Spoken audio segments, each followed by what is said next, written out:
Watchers and listeners, welcome back to another episode of Watch and Listen. Today we've got our special guest all the way from New York, the epicenter of this whole pandemic. Jeremy Roizin, welcome to the show. Thank you for having me. It's our pleasure. Cameron, how you doing? Good. All right. Jeremy, I interrupted you. What were you going to say? No, I was going to say it's my first podcast, so I'm excited to see how it turns out. All right, so this is going to be a train wreck, just as a heads up. Yeah.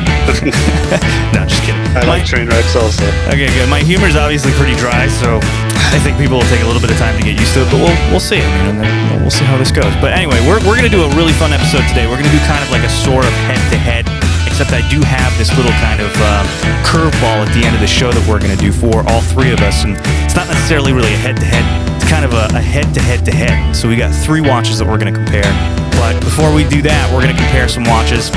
We're going to have some discussion about them, why we like them, why we don't like them, and we'll basically go from there. How does that sound, guys? Sounds good. All right, Rand. You ready? Sounds good. My only problem, I pretty much like every single watch. It's hard for me to find fault in most watches. That's true. I have that too as well. Okay, so basically Cameron's perfect person is someone with unlimited funds. It's just like, you like both, just get both. Right. Yeah, all right. Exactly. Okay. Fine. That's fair.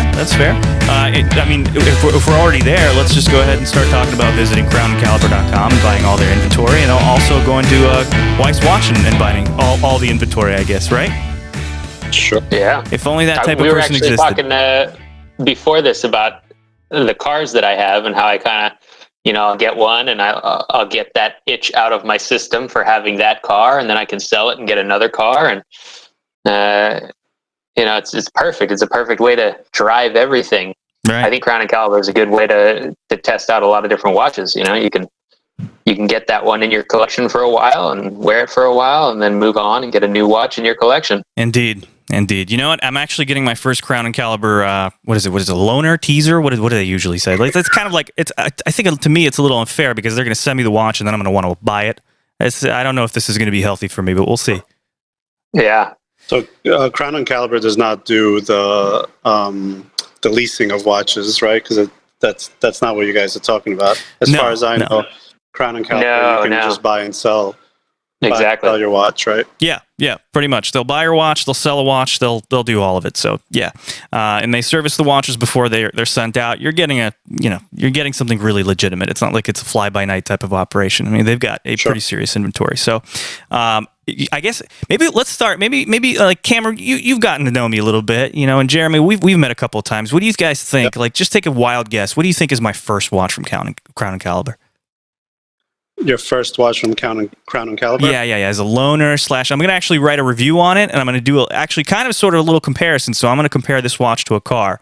So I have a really kind of extensive car background and then the watch background. So what do you guys think? Any guesses? Is it an Omega? Nope. Cameron, any guesses? I think you would have gotten like an IWC Perpetual or something like that. See, you know me well, but not well enough. But this is actually it's a curveball. I got a Hublot. Okay, really? wow. Yeah. Interesting. Yeah. So I'm not going to spoil the surprise as to which one, and I'm not going to spoil the surprise as to what I'm actually going to do with it. So you guys, if you're interested, you'll read it. It's actually going to go, I think, hopefully on the Crown and Caliber blog if my writing isn't a train wreck. So we'll see. We'll take it from there. But anyway, let's start with actually discussing some watches and some heads to heads. So basically, we've got a few different like sections, right, that we're going to do. We're going to separate it, I think, like 3 or 4. We'll see how the timing goes, because Jeremy, you got things to do, and you've got something pretty important happening in your life. I don't know, is it okay if we reveal it or no? Sure. Okay. It hasn't happened yet, but it hopefully it'll happen in the next day or so. Okay. All right. God willing. Yeah. Okay. That's what do you have? You've got So baby number 3 on the way. Baby number 3. Okay, yes. Congratulations. All right. Another boy. Yeah, congrats. Thank you. So if at any point in this time you see Jeremy running off the screen, then we know. That's it. Yeah, we know what's happening. You know what's happening. Right. Jeremy, actually, I want you to kind of take an opportunity and let people know exactly who you are. You're not only the infamous Watches on Me, but you're so much more. I mean, you've worked with some pretty popular people, we'll say that, in the watch world, and you were a partner of a pretty amazing organization. So you want to give people kind of a little introduction as to who you are? Sure. First I'm obviously a watch collector. I have loved watches probably since I was 10 years old, when my grandfather told me that I'd be getting a particular gold watch for my bar mitzvah. I did get that gold watch. I never got to wear it outside of my bar mitzvah because my father took it away and changed it out for a tag and was like, "You're not wearing this." So I don't remember what watch it was. I just remember looking forward to getting it every year. After the age of 13, I took a lot of interest in the Daytona. I saw all the guys in my neighborhood that had some kind of success wearing the Rolex Daytona, and I thought it was just the most beautiful looking watch I've ever seen. And that was really my grail watch. And I started out with Datejust, then moved into a sub, and finally when I was around 22 years old, I upgraded to my first blackface Daytona. Okay, so you're a Rolex guy. Ever since then, I've been collecting watches. My second largest purchase was probably a Patek 5146G with a slate dial. Then I went and got a Royal Oak offshore rubber clad in rose gold. And that was kind of like where I settled out with my collection for a while. And then as the years went on, I kind of expanded, traded in some watches and upgraded and added more. And then about 6-7 years ago, Instagram started. And for me, it was really just, I wanted a way to share my watches with the world without them knowing who I was. So I started taking pictures of watches. I started meeting other, what are now called influencers. Back then, they were just people. We didn't have the term influencer back then, right? It was not something that existed. And I became friendly with Anish. He reposted one of my posts, and he came down to New York. He asked me. We became friendly. He asked me to go into business with him. Trying to summarize it and make it as fast as possible. He asked me to go into business with him. I told him, I'm not really interested in being an Instagram influencer, or I didn't even think that was a business, right? I thought that it was ridiculous.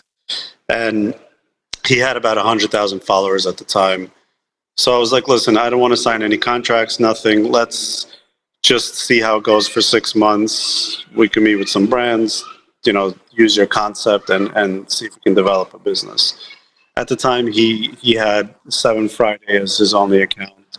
And we decided to give it a go. I went to Basel a few months later, and I saw how people were reacting to Anish, and I realized that the business was not necessarily Instagram. The business was a personality on Instagram. Right.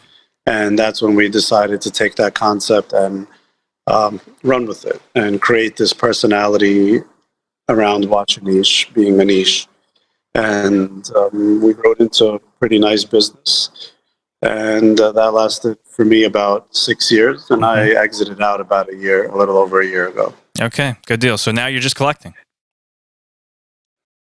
Now I'm back to collecting. And, the truth is, being in the industry ruins collecting. So there came a point where I just didn't like watches anymore, right? After going to all the fairs and even though you meet a lot of great people in this industry, you still get pulled into the politics of brands and things like that. And it starts changing your mindset of, oh, I don't like this brand because of this person, or that brand because of that person, or I love this brand because of another person. So it kind of skewed watch collecting, right? It became more personal than just the watches. Now that I'm out of the industry, I can appreciate watches as I did before, just for what they are. Good deal. Okay, well, it's good to have you back. Yeah, thank you. All right, well, with that being said, since we've got your introduction now, let's go ahead and talk about some watches. So, like I said earlier, I've kind of prepared some things for us, and then some out of left field, right field, wherever. I'm not a baseball guy. I don't know, does it matter what field it comes out of, left or right field? No? No, outfield is good. Cameron, you laugh, but I'm not a baseball guy. Do you like baseball? Yeah. I mean, it's a little slow for me, but It's an American sport, so I kind of have to love it. Okay. Well, I mean, I guess. I mean, look, I'm a patriot of patriots. I love this country like nothing else. I mean, I'm an immigrant, so like I have like this additional love for this country. But baseball, I can't do baseball. Football, okay. But I actually, you know what? I'm not really a sports guy. But whatever. This isn't a show about me and how much I hate sports or watching television. I enjoy participating. I'm not so much of the guy that watches sports. Really, at participation. That's what I'm all about. See, I don't know sport, like even playing baseball. I don't know like how I would be able to enjoy a sport if half the time I'm standing in the outfield, I'm on Instagram looking at like Anish's pictures or something like that. But anyway, I'm probably going to get murdered by hardcore baseball fans because those are some pretty hardcore fans from, I guess, I don't know. Okay, let's talk about watches. How about we do that, guys? Sure. All right. So here's what we're going to do. We're going to pull some stuff up on crownandcaliber.com and we're going to discuss it. So this is kind of like a head-to-head type of show where we're going to bring up a few different watches and we're going to see which ones, we have a preference to. And if we maybe even don't have a preference to, like Cameron, he's just going to say, I like them both. Buy whichever one you like.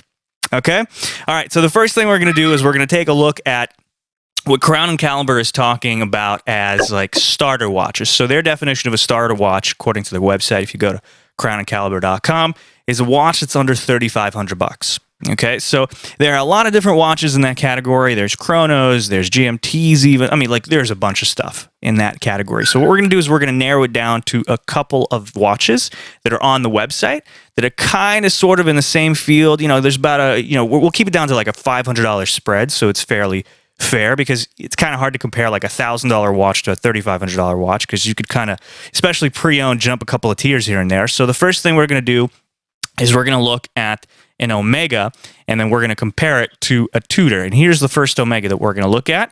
It is the Omega Seamaster Planet Ocean 600 meter coaxial big size, not just the regular size, the big size. So if you're compensating or trying to compensate for something, this is your watch. So, gentlemen, that's our first watch, is the Omega Seamaster. And the second watch is going to be, let's see if we can go back here. Let's go back to our Crown and Caliber website shot here. And there it is. Boom. The Tudor Heritage Black Bay. So let's pull this up as well. Similar sizes, similar watches, time only, dive watch. They're a little bit different, obviously, in their presentation, the way they look. The Tudor's got a what's it called? Not a bracelet. Why am I blanking here? Guys, help me out. It's on a strap. It's not on a bracelet. There we go. Sure. Thanks for the assist, well, fellas. I think that the Tudor comes with a strap and a bracelet. Okay, all right. So it comes with both potentially. I don't know. We'll look at the listing here on Crown and Caliber and see if it does come with all the original stuff. But so here are our two watches. Let's discuss the first one. Let's discuss the Omega. So both of these watches that we looked at, do you guys agree that these are starter watches? Yeah. Yeah. Okay, good. We're in agreement on that. Okay. So the Omega. We've got the Omega. Let's go back to it. Seamaster 600. So give us your thoughts on this Planet Ocean 600 meter. Yeah. For me, honestly, the biggest issue that I have with all Omega watches and probably the Seamasters as well is I feel like the bracelet is just a little bit too heavy for me. Too heavy, okay. I for some reason I prefer the way Tudor makes their bracelets. It's a little bit more in line with the comfort level of Rolex, for example. Mm-hmm. So I prefer that. Otherwise, I think it's a great dive watch and starter watch. I physically haven't held this Seamaster, but I've held others. Mm-hmm. So that would probably be my only issue with this Seamaster. I also I'm not big on the way I believe that you can set the bezel with the additional crown. To me, that's a little bit of a distraction for a watch. I prefer a watch that has a single crown, not one at 10 or 11 o'clock. Okay. So that's probably my only two issues with the watch. With Tudor, I love Tudor as a great starter brand. And for me, the only issue I would say with Tudor is I just find the case a little bit too thick. Got it. Other than that, I think it's a great starter brand and even just a great brand in general. Okay, Cameron, what say you? I like both watches a lot. How did I know that was going to happen? The one thing that that separates me on the two, for the Tudor, I look at that as more of like if you're looking for something that has more vintage inspiration, mm-hmm. If you're that vintage kind of classic person, the Tudor has all the styling for that. Yeah, let's take a look at it here. The Rolex Submariner look to it because the companies history is intertwined. Right. And then you've also got the snowflake hand, which is recognizable for them. Yep. You've got the no crown guard, so that's a little more vintage looking. Right. Right. So you've got all these things, plus, the two-tone, that's definitely, going back to another era. Right. Okay. And then when you look at the Omega, the whole thing is like future. This is a totally modern dive watch. Yeah. Completely modern interpretation of the Omega coaxial escapement. So they took something that was a piece of history from George Daniels and they totally updated it, made it completely different than he made it. And it's just this modern marvel of watchmaking. And then, of course, every aspect of that watch is not like the old Seamasters. Right. It's a completely new Planet Ocean, model. Right. Yeah. Both of them I like them. I've held both in my hands, and for me, the 45 millimeter version is a bit large. But for a bigger guy, I think that's a good size. I personally like the slightly smaller size. But that's just my taste. Okay. Okay, so I have a question since you're an avid diver and an avid surfer. So you've got the crown, right? The sub crown on the Omega. Here's the thing: you're probably not. Well, I think it's actually kind of dangerous to set it in the water, right? Because that would completely defeat the purpose of it. So with Omega and their dive watches, the Seamaster dive watches, all of the crowns, and if you have a chronograph, they're all supposed to be functional underwater. Okay. So at depth, you could have your crown unscrewed and you should be fine. Okay. That's how they're tested at the factory. That's how they're tested during service. So as long as your watch has been recently tested by Omega or an Omega certified watchmaker, then even when your crowns are unscrewed, you're good in the water. But we're talking about 600 meters. I mean, that's 2,000 feet. Even to that depth, it'll be okay. I mean, I can't see how that would really. Yeah. The requirement for testing is that they are tested with the crowns open and with the pushers on the chronographs unscrewed. Okay. And that's in a Roxer, which is a special machine that can test a watch in water to those depths. So it's an actual wet test that they perform with those parts open. Okay. Well, before I was not so impressed. Now I'm very impressed. Yeah. So that's an impressive thing that Omega does. There's other brands that are that also have engineered their products to work that way, so that they can have the crown unscrewed underwater. Mm-hmm. But not everyone always publicizes that because it is still a risky thing. Right. You don't want people to go diving with your watch and have the crown unscrewed. It's still risky. Yeah, absolutely. So, in the event something like that happens, let's say the crown is unscrewed. I mean, in the warranty documents, would that reflect anything? Like, would that say like if your crown's unscrewed, then your warranty is void, or how do they prove something like that? Typically, any water damage is not covered under warranty. Got it. Because the water resistance of a watch can be affected by any number of things. It could be affected by you having it sitting on a hot dive boat, out in the sun for a few hours. You could actually damage the gaskets. Right. You could wear a certain cologne that messes up the gaskets, and it gets all in the gaskets, every single day as you wear the watch. Or it could have been 5 years since the gaskets were replaced, and the Teflon materials that are used on the crystal gaskets, they start to deteriorate after that number of years. So that's why if you actually dive with your watch, you should bring it to the brand and have them test it at least every 2 years.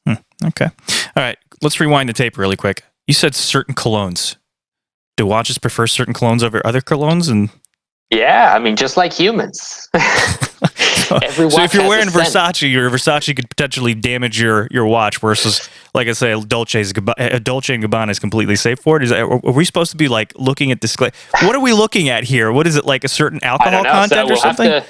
We need a scientist to go through and actually test colognes and figure out who has formulas that are damaging to watch gaskets. Yeah, but what? That should be something that the watch world gets together. The manufacturers, maybe Rolex and Omega, can put all their differences aside, and we can research this and find out which colognes actually damage watch gaskets. So my thing is to get down to... I would imagine that it's things... Yeah, I want to get down to like the basics of this. Like, who told you like certain colognes? Like, I'm trying to figure out like the science behind it. Like, what in a cologne? I only say certain colognes because I'm sure there are chemicals and colognes and outside things that get into the gaskets that have no effect. All right. Okay. I don't know for sure that everything that touches the gasket will have an effect. Right. So I just say certain because I don't know if everything will affect it. Okay. Fair. Jeremy, you were going to say something. I thought maybe it had something to do with the alcohol base in it, right? Because it dries out. So some colognes or perfumes might have a little bit more than others. Yeah. That would be just a wild guess, but... Okay. Some may even be good if they have essential oils and things like that could lubricate to keep the gaskets from cracking. But these are things that are better for some sort of scientist than a watchmaker. One interesting thing about that Omega with the helium escape valve, that valve, you actually unscrew it. So it's not like the Rolex style one where it's always released. Okay. Why is that an interesting thing? It's a little more safe. I mean, potentially, it could be less likely to leak. Got it. Okay. How do you know when you need to let it escape? Never. You basically never need to let it escape because the only time you would ever use that valve is if you've been diving in an enclosed, either in an enclosed, like a diving bell where you're decompressing. You need to be in an air atmosphere. So if you're wet diving, meaning the water is actually touching you, there's no way you're getting any kind of gas into your watch. Okay. If your watch is inside of a dry suit, which then why are you wearing it? You can't see it, then it might potentially get some gas into it. Or if you're decompressing in, an underwater chamber, let's say you're like a welder or something and you're working on a project really deep or for a really long time, then you might sit in the chamber underwater for a period of time. And in that environment, you can get gas in your watch. So pretty much nobody will ever need to use that. Right. I think you're in some pretty dire circumstances if you need to use it. I think that might be the least of your worries in the event that something like that happens. It's a very specialized thing. Right. Okay. All right. So here's my thoughts. We'll do them really briefly. So let's do this because this is a head-to-head. What are you guys choosing? So are you choosing the Omega or are you choosing the Tudor? If this were up to you, you got around $3,500, $3,000 to spend. Which of the two are you going to take? I'm taking the Tudor. The Tudor? Okay, so we got one for the Tudor. Cameron? You got to pick. The Omega. I would take the Omega. The Omega. Okay. Yeah. All right. This one was difficult for me, and I'll tell you guys why. So there are features to each watch that are really, really great and really, really just like aesthetically pleasing. Number one, I'll pick the Tudor, and I'll tell you guys why.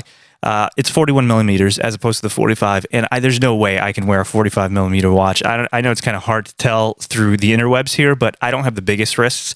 And if I was wearing a 45 millimeter watch, which is kind of hilarious because the Hublot is 45 millimeters that's coming from Crown & Caliber, I'll look kind of silly, but I'm just writing a review. It's not like I'm actually going to be wearing it thoroughly and presenting it to people. But anyway, one of the other reasons why I would pick the Tudor over the Omega is the snowflake.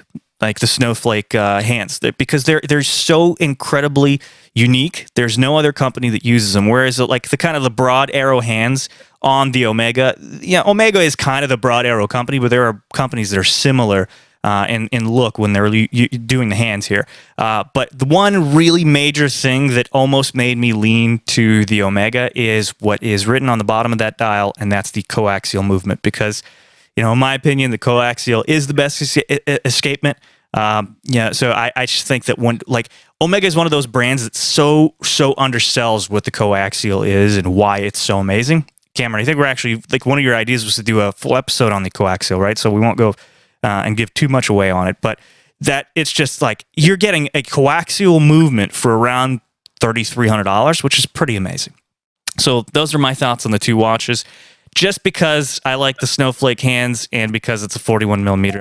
So now we're going to do a GMT. I was thinking what we could do is we could just look on the Crown and Caliber site and just type in GMT and see what we get. We could pick one, and then we can pick a comparison to it. How's that sound, guys? Yeah. All right, so we've got Rolex Omega. Not surprising.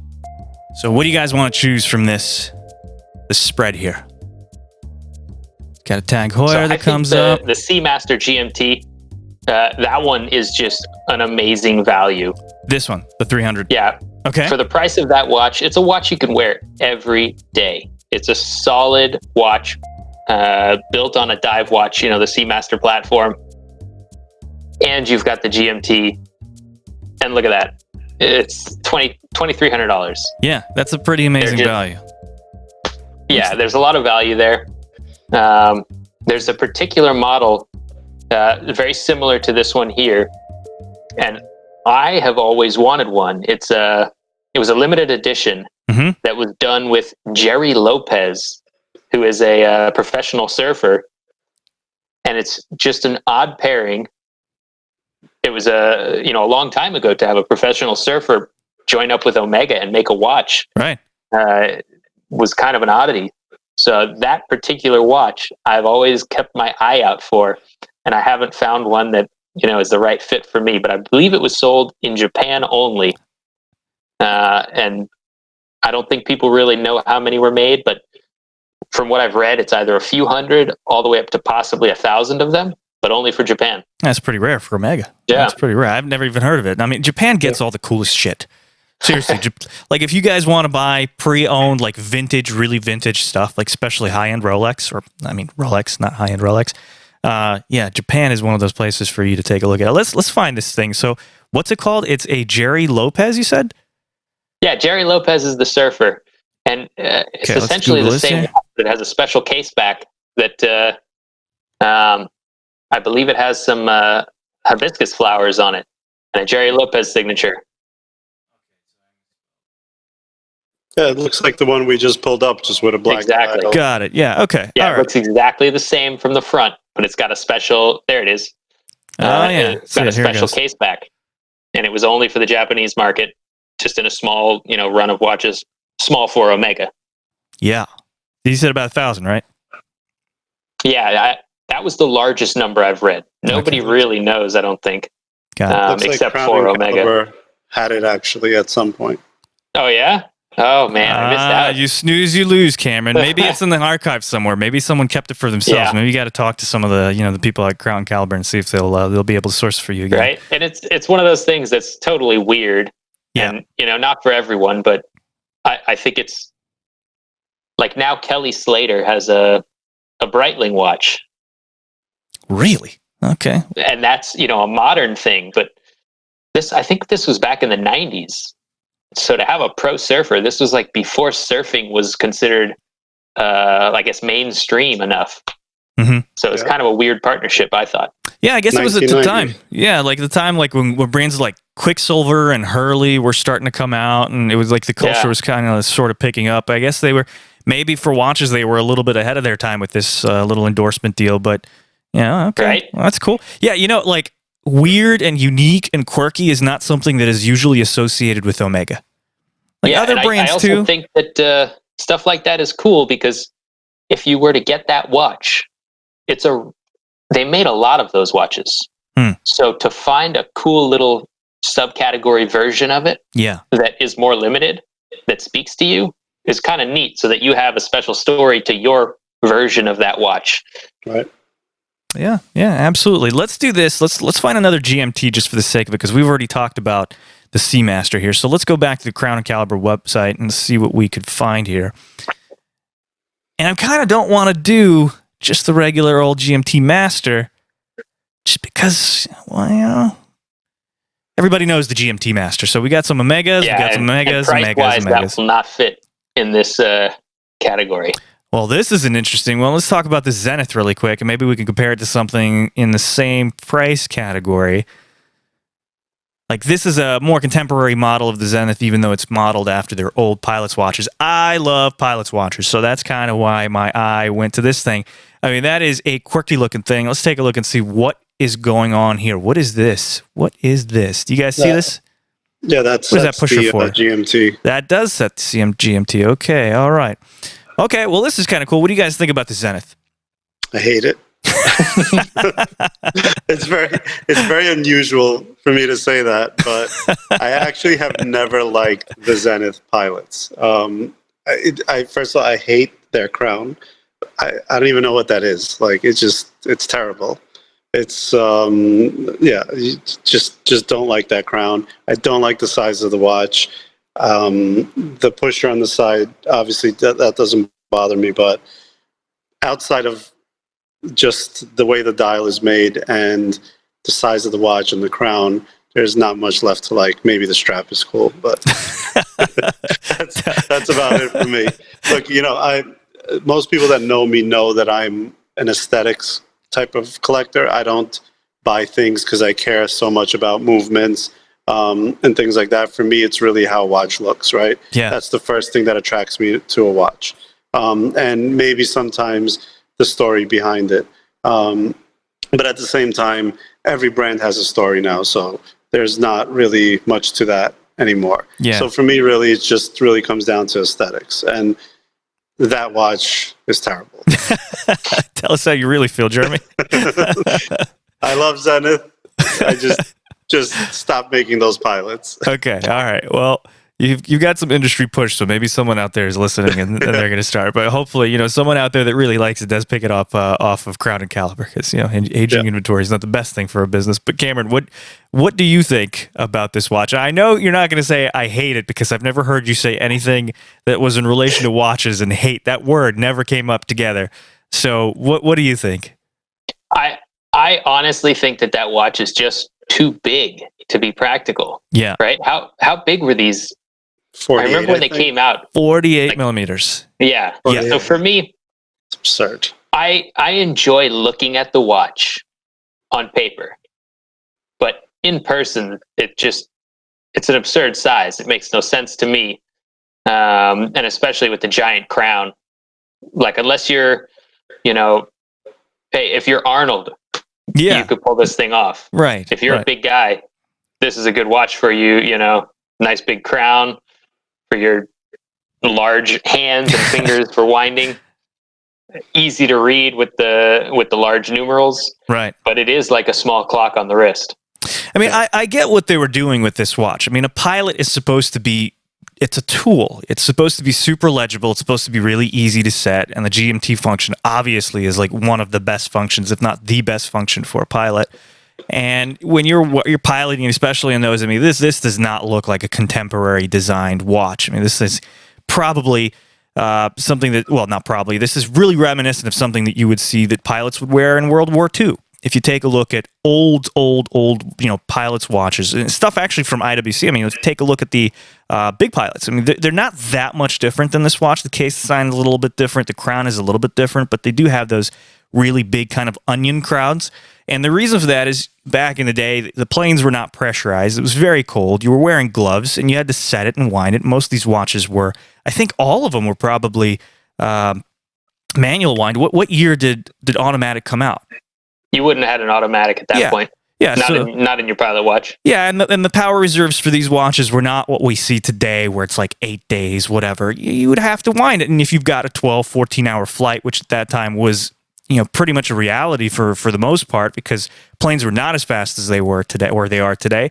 So you'd need those kind of like this big, grandiose, almost looking thing, and the legibility. So that's my defense of it. It wasn't always the winding of the watch. You also have to set your watch to another clock as well. Right, exactly, yeah. So when you're actually syncing up your watch with another timekeeping device, you're not going to want to take off gloves and do that. So you need to be able to pull the crown and change the time. And you'll even see like the company Graham, they make that big trigger mechanism for the crown that helps you open the crown up with it's like a giant trigger. Let's see if we can find watch. But there's all kinds of little devices and inventions and patented things that were designed for pilot watches. Well, you know what? Since you said gram, why don't we compare this thing to a gram? Let's go ahead and type that in here. I wonder if they've got any grams. Look at that. There we go. There's the big trigger. Grams. All right. Chrono Fighter. I like the name. I kind of don't. And it's a GMT too. Yeah. Okay. So explain this. So you would pull this little trigger right here, right? Or how does it work? It looks like you could just kind of pull it off or push it. Push or pull? Pull. Okay. Pull it out. All right. Actually, with this is yeah. Yeah. So you could pull this out. Okay. Or you can push it in because it actually has the button on there. Huh. Right. Okay. Well, because this one's the Chrono Fighter, so that's how you would activate the chronograph mechanism, is by actually depressing the trigger. Okay. So you could start, stop, and reset that way. Got it. Okay. So if you had big bulky gloves on and you were flying your old vintage airplane, you could activate that using the trigger mechanism. I think it's more of a historical and just for fun kind of thing than actual practical use. Yeah. This is kind of like where I disagree with a lot of brands and like what they try to accomplish, right? I get the historic aspect of this Zenith and the Graham watches, but there's a reason why these watches are not as popular, is because in today's world, there's no use for them, right? And 40, 50 years ago, there was a use, let's say, or 60, 70 years ago. But today, there really is no use for these type of crowns and the Graham trigger that they have. Personally, I think that they're just ugly, and they really ruin the brand's image. And I get it's part of their history, but something should be left in the past. Like this. That's a fair assumption. Okay, or a fair argument, Cameron. How's your feeling towards this Graham with the orange bezel, orange and blue bezel, and the looks like a very, very shiny dial? Zoom into that dial. If that's the style, if you're looking for something out there and kind of weird with the Graham trigger system for the chronograph, and it's a GMT, right, with a big date and a chronograph. Mm-hmm. So that's a lot of watch for $4,400. Yep. But it is only going to appeal to a certain person that is looking for something that is like, wow, I've never seen a watch like that, and like, what is this thing? Yeah. It's a novelty, is what it is. Oh yeah, complete novelty. Right. Yeah. And I think so for the person that loves it, they're going to love it, and they're going to get a lot of enjoyment out of it. But for everyone else, they're going to be like, "Ooh, that thing is disgusting." Right. Well, I think that's where watch companies sometimes kind of miss the mark. Right? Is they think that something like this is going to be a big seller. Something like this is going to be like something that they could scale their economies with. And the reality of it is they kind of miss the mark because, well, people don't. I mean, if every watch is a great watch, right? With the exception of a few brands that start with an I and end with the Victa. But we're talking about something that is really well made. It's made in Switzerland. I mean, it's a good brand. It's got pretty good history. I mean, obviously they revived it, but Graham is a history. If you guys haven't, seen what they've done before in the past, Google it, because Graham was, a pretty amazing watchmaker with a lot of advancements too. But this thing, obviously, like most of what we do and most of how we purchase as humans is based off of whether we like it, like just visually, right? And then after the fact, you look at it, if it's a high quality watch, if it's not high quality watch, if it fits, if it doesn't fit. I'll be honest, when I was looking through the website to see what I would possibly, wear for a little bit and write a review on, I immediately scrolled and saw the Hublot. I was like, I like the way that looks. I'm going to request that. And then after I requested it, after Rachel put it in the mail for me, I was like, oh crap, it's 45 millimeters. What the hell am I going to do with this? So it's just like, if you like it, you like it. If you don't, you don't. But watch companies sometimes miss the mark here because they think that everybody's going to like it. And that's just not true. I mean, something like this, You guys nailed it on the head. Someone's going to really be looking for this, or someone who wants something completely different because they've either had it all and they just want like a topic of conversation, like a conversation starter. That's probably the person that'll pick this watch up. It won't be me. It's a great, looks like a really well-made watch. I've never actually handled a Graham, so I don't really know how well they are made and not. I'm assuming they're probably pretty good. But the triggers actually responds quite well. It has nice feedback. So they're great.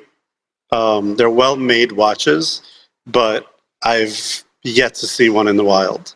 Yeah, you and I both. So hopefully, someone buys this on Crown & Caliber and they'll send us a picture on their Instagram or something like that of it on their wrist. But all right, so we've got the two comparisons. So it looks like the GMTs were not super successful, I guess, on our likability scale. Maybe we could talk about a third one. Maybe do a little bit of a left field, right field type of watch. I think Cameron nailed it with the Seamaster. Okay. There's definitely a lot of great value in that one. In terms of dive watches that are sport watches that are GMTs, because that's kind of what the Seamaster is, your probably other comparison is at that price range would be the Tudor GMT that just recently came out, right? That's probably the closest thing to that watch that can have all the same functions.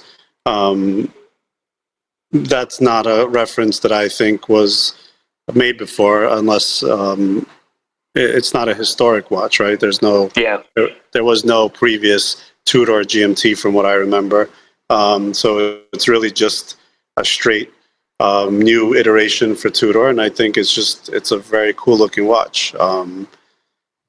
There's not much to say about it. My only issue again with Tudor is the thickness of the case, but that's a minor issue. Other than that, I think the Tudor is a great. The GMT is a great model. Yeah, I think generally speaking, if you're not wearing a Tudor with a suit, you're pretty much good to go. I mean, they are quintessential sport watches, so they're not super versatile in many different ways, but you're getting a hell of a watch at a hell of a price too. Pretty aggressively priced. So, all right, have we said everything that we needed to say about the GMTs? Should we move on, or do we have anything else? Cameron, do you want to add anything like Jeremy added?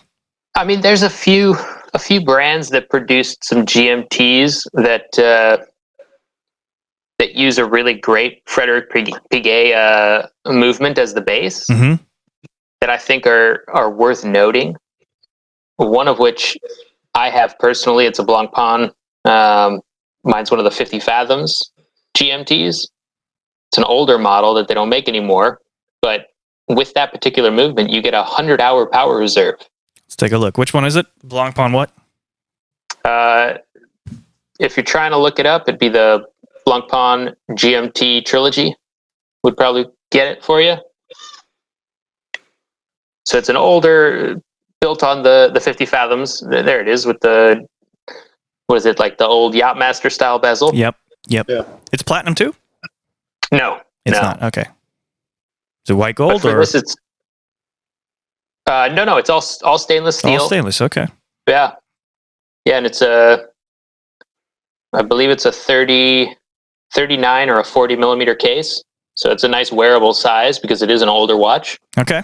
But that's a watch where if you're looking for like a unique GMT, for a really reasonable amount of money, considering you're getting a very nice movement and a top manufacturer. There are brands in that arena that you're going to find a GMT from sub $5,000, which if you're comparing it to the Rolex version, then you're saving 10 grand. Right. Okay. All right. So we've said everything that we needed to say about the GMTs. Now we've got another topic of discussion, and that is my favorite complication in the entire world, the one that I am mostly terrified of, the infamous Perpetual Calendar. Unless you're, buying a Moser like we talked to Mike Margolis last episode. So I'm going to show you guys my favorite Perpetual, and then maybe what we could do is we could find a comparison for it.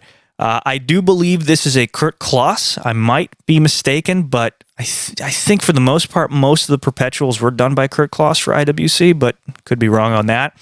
Let's go ahead and take a look at my pick for the Perpetual Calendar. You guys ready? Yep. Boom, here it is.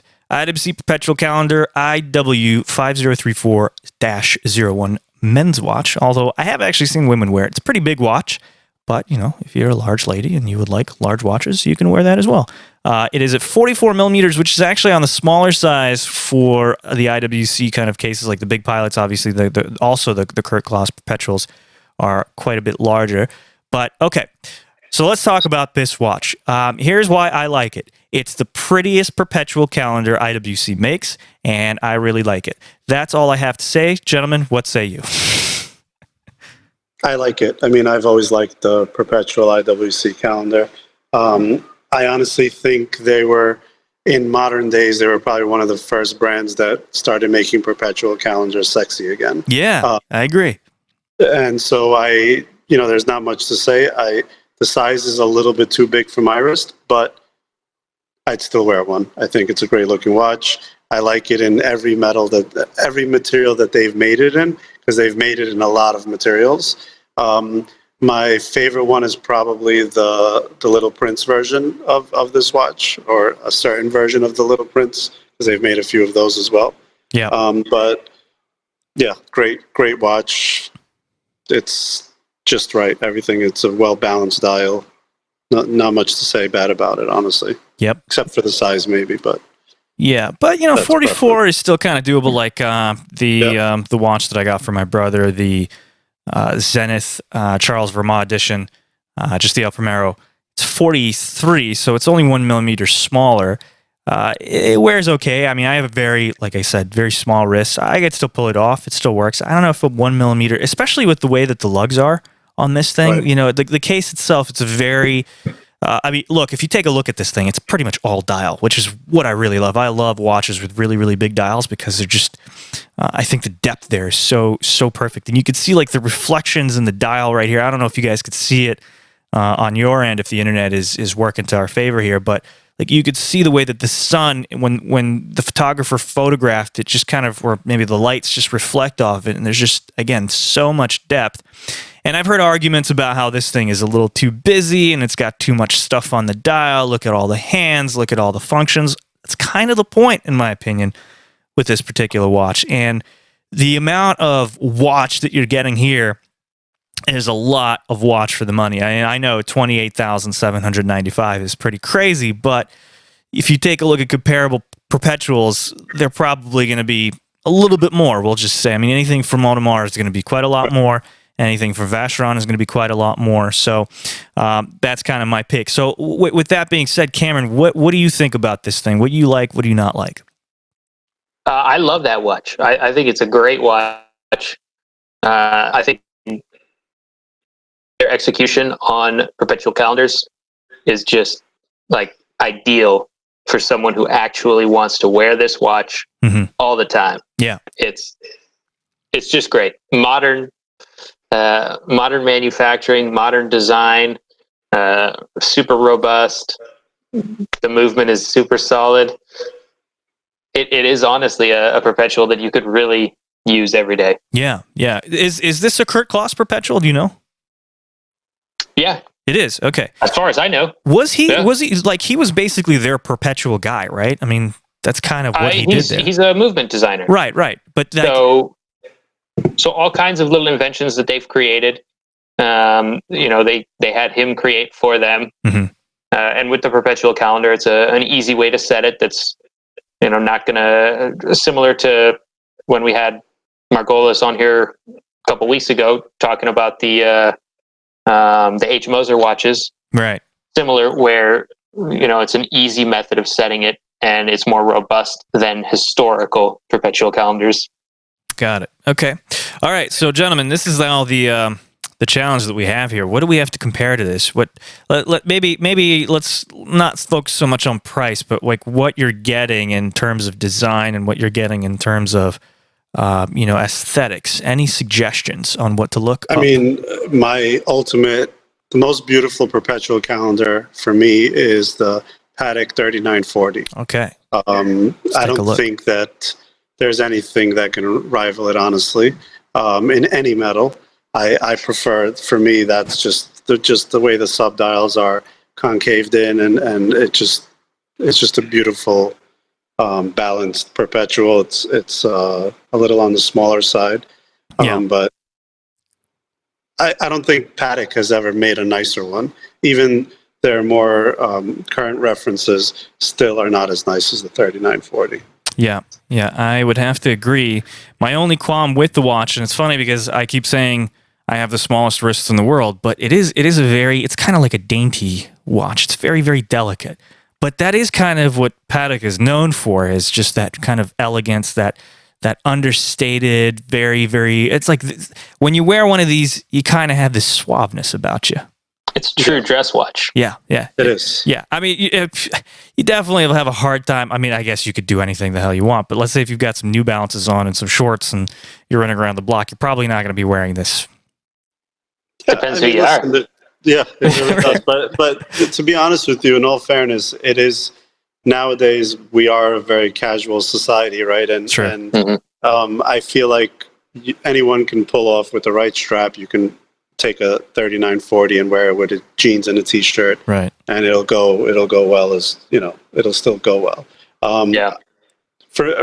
That's just my preference.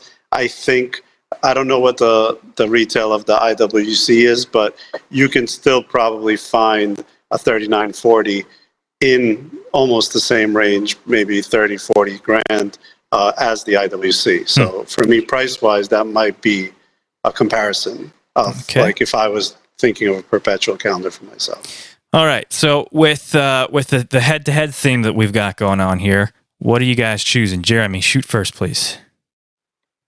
Well, for me, it would be the 3940, but do you guys have it? That makes sense. Well, let's see. I think it's fair. Anything is possible.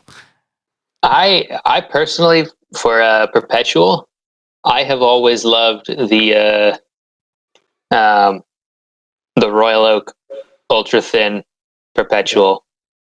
I think that watch with the the 2120 ultra thin automatic movement. Okay. And then it has see if we can find it.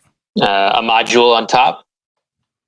I think for the price, if you're finding one, on the used market, secondhand market, for the price, that's a lot of watch for the money. And it's, for me, I'm a very casual person, so the casual kind of sporty look of that watch is what entices me, I think. Right. Yeah, well, anything that is the Royal Oak, for me, it's got to be the ultra thins. It's got to be the jumbos and the ultra thins, because they just and I said ultra thin, but it's not like that's not part of the model name or anything like that. Right. The ones I'm referring to are the older versions, not the modern one that came out recently. Do you have a reference for it? I don't remember the reference for it, but if you type in Royal Oak Perpetual Calendar, okay, any of the. So are we talking about this one right here with the moon phase? No, the down here, that white one. This white guy? dial one would be one. To the left? This guy? There you go, yeah. Oh, it does have a moon phase. Okay. All right. In fact, I believe they had one on Crown and Caliber recently. Okay. Well, let's see if they still do. Let's go back to Crown and Caliber here. Now, they also have some older watches, perpetuals that you can get in precious metal from Audemars Piguet. That it's a different movement, not the 2120 based, and those are quite inexpensive for a perpetual. You can get them for under $10,000 for a vintage perpetual calendar, because they're a smaller size, so they're not as modern and they're not as robust cases and things like that. But for a dress watch, it'd be a really nice way to get into a perpetual calendar. See, my fear about that is if you're buying an older look, again, this is like an anxiety that comes up for me left and right when we're talking about perpetual calendars. Like, that older perpetual calendar is fragile in comparison to, obviously, the modern stuff. So yes, you're getting a $10,000 perpetual calendar, but for me, it's like that fear of breaking that $10,000 and what's going to be the repair cost on it. I don't see any perpetuals. Just about 10,000. Yeah, is going to be your repair cost. So. Right. That's why it's priced the way it is. Right. So they don't have anything right now from AP that is a perpetual, but I'm sure they will. They go through quite a lot in a very short period of time. So if you guys are looking to buy one, pay attention to the site.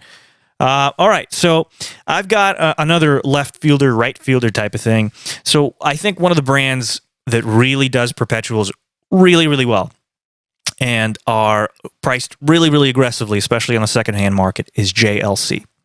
So yep. I think that throwing them out is going to do them some service. Let's see if Crown and Caliber has any JLCs.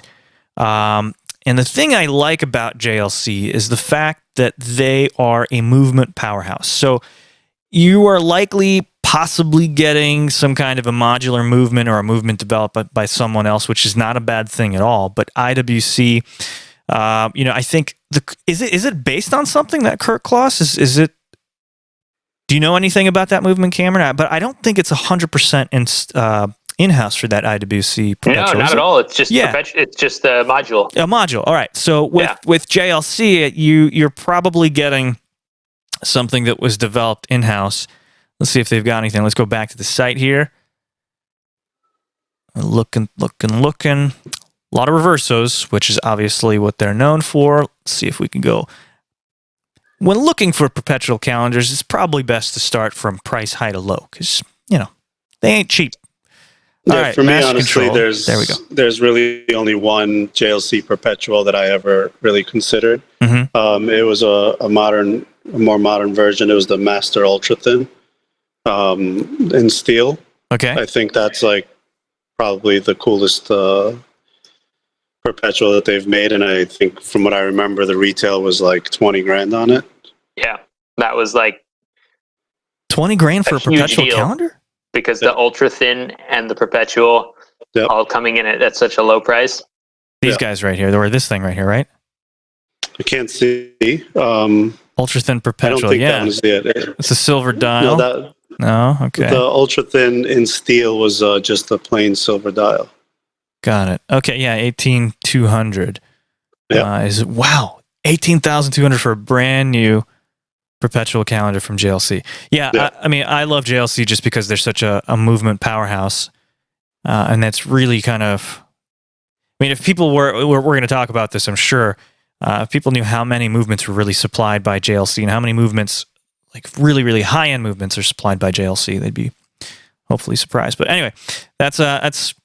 I guess it's good that we talked about JLC here. Any other suggestions? Might as well maybe throw in a fourth if you guys have anything else to talk about perpetual calendars.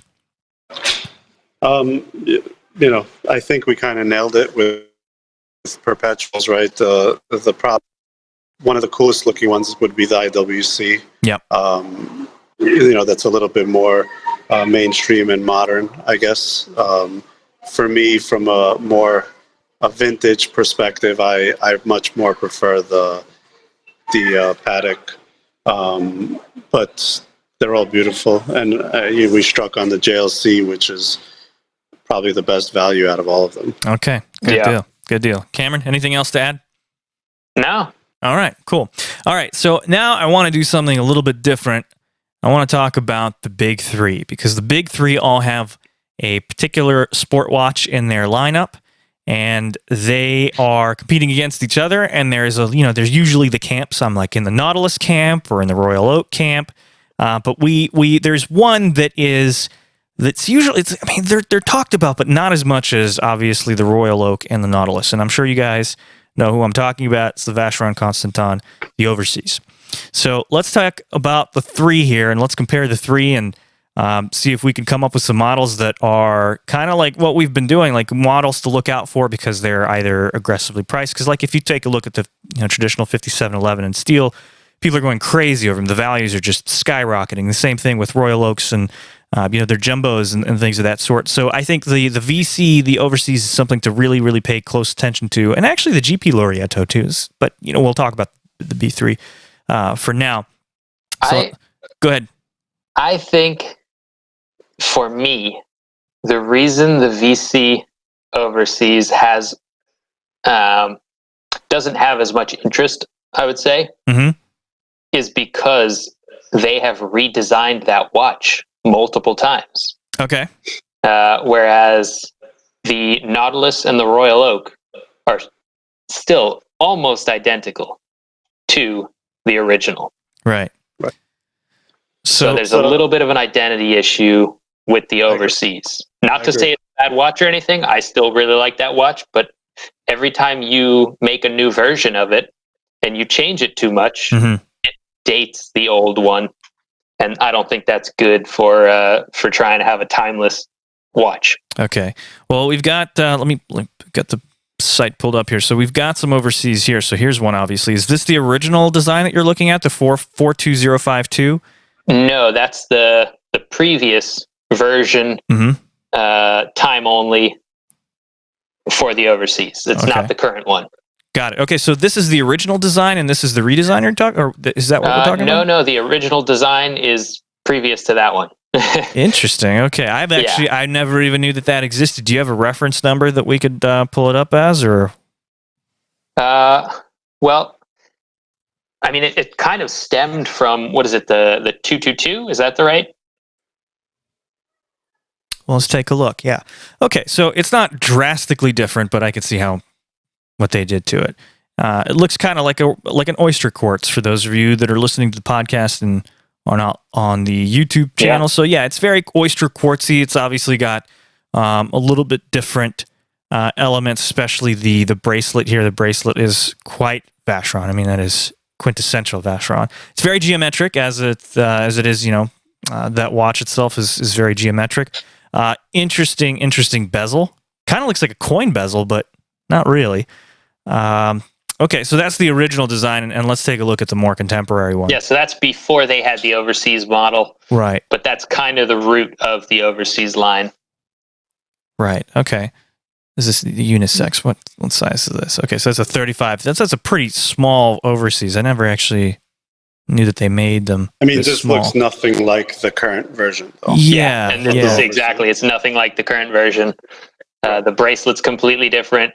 The bezel is different. The dial is different. There's so much that has been changed. Right. Yeah. Okay. I mean, I personally prefer the current version over the first iteration of it and the previous one. Right. But even I agree with Cameron that the identity of the watch has been lost, and now it kind of just looks like anything. You can't really tell that it's a Vacheron at this point. Right.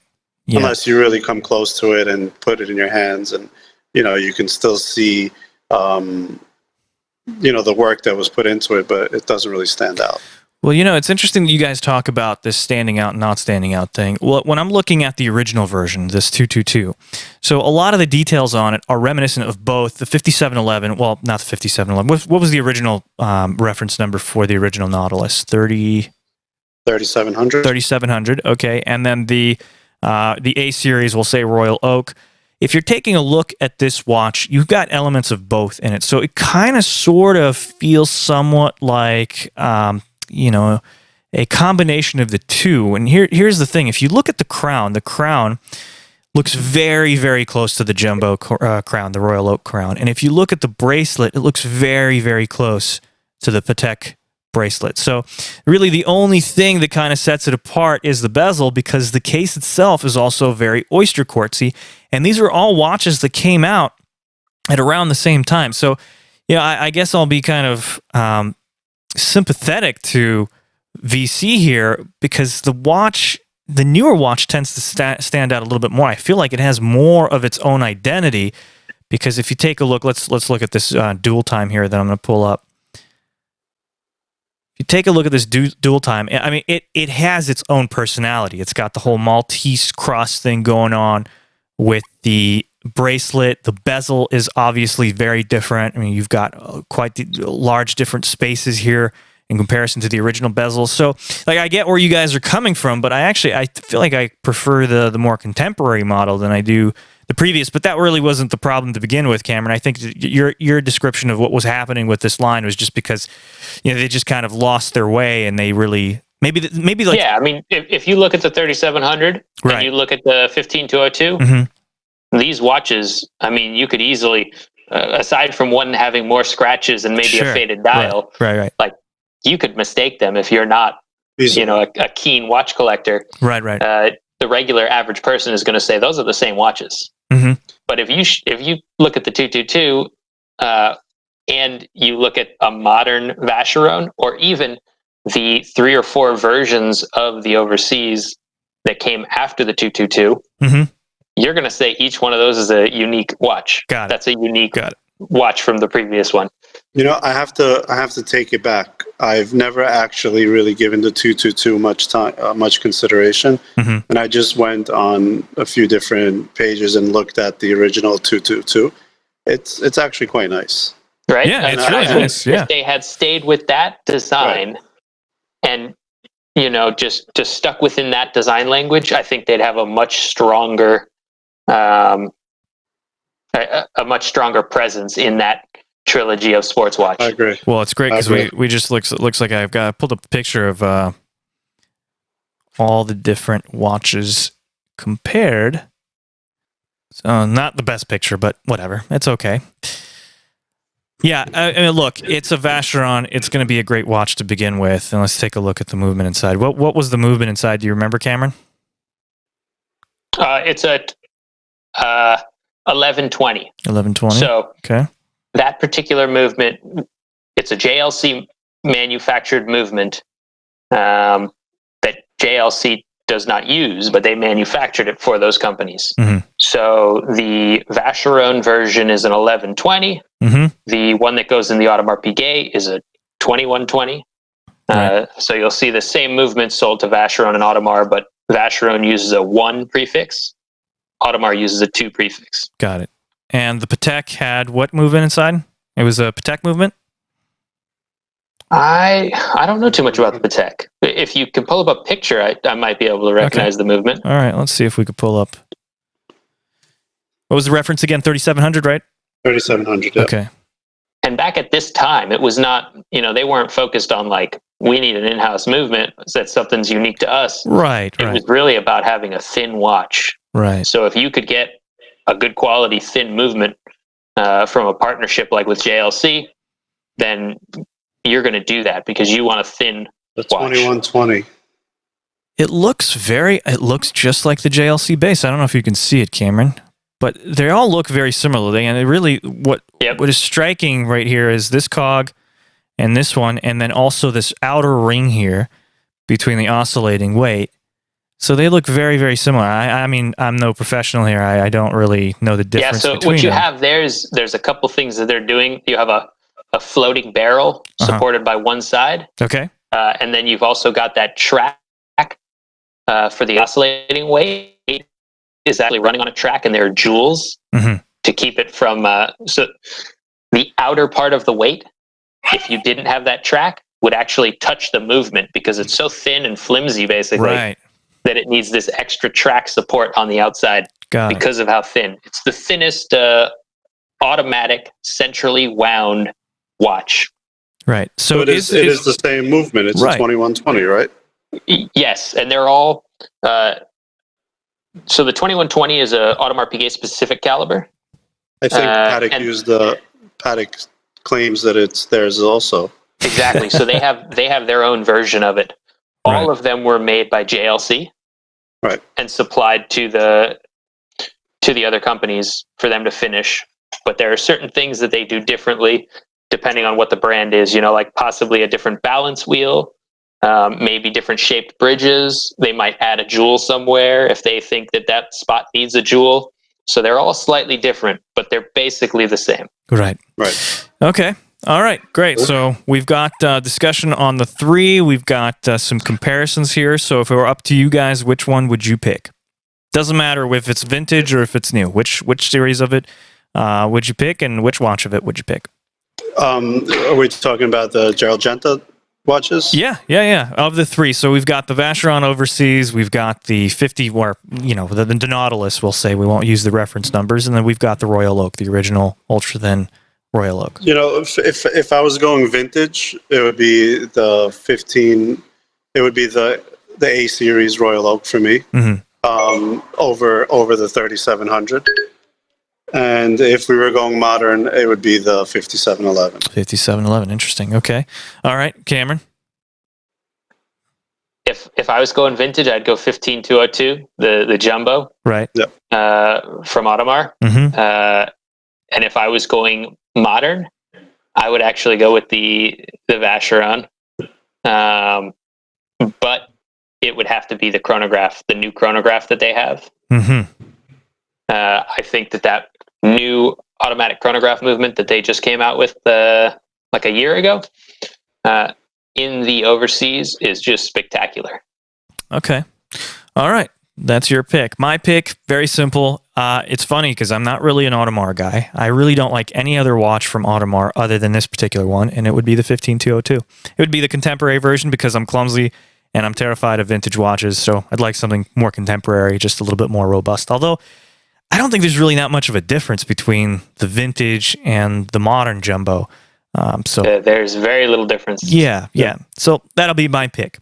All right, gentlemen, I think we've gone through some pretty interesting watches, and we've had a lot of really good discussion about them. We're at over an hour, so I think this may be the time for us to get back to our normal lives amongst COVID-19. Sure. All right, so let's go ahead and do the wrap up here. So, Jeremy, go ahead and tell people where they can find you. Where they what? Where they can find you. Find me? Yeah, your Instagram, right? You want people to look at your Instagram? Oh, my personal Instagram, Watches on Me. Yes. I didn't mean where they can actually find you, wherever it is that you are right now. My home address, I don't know, but my Instagram is Watches on Me. I have to apologize. I'm not very active, for maybe the past year. And I also deleted all my watch photos just because I don't want people kind of sizing up what I own and, safety issues, I guess, also. Sure. But other than that, I'm still kind of active, just speaking to people and friends. And I enjoy following everyone else and seeing what they're posting.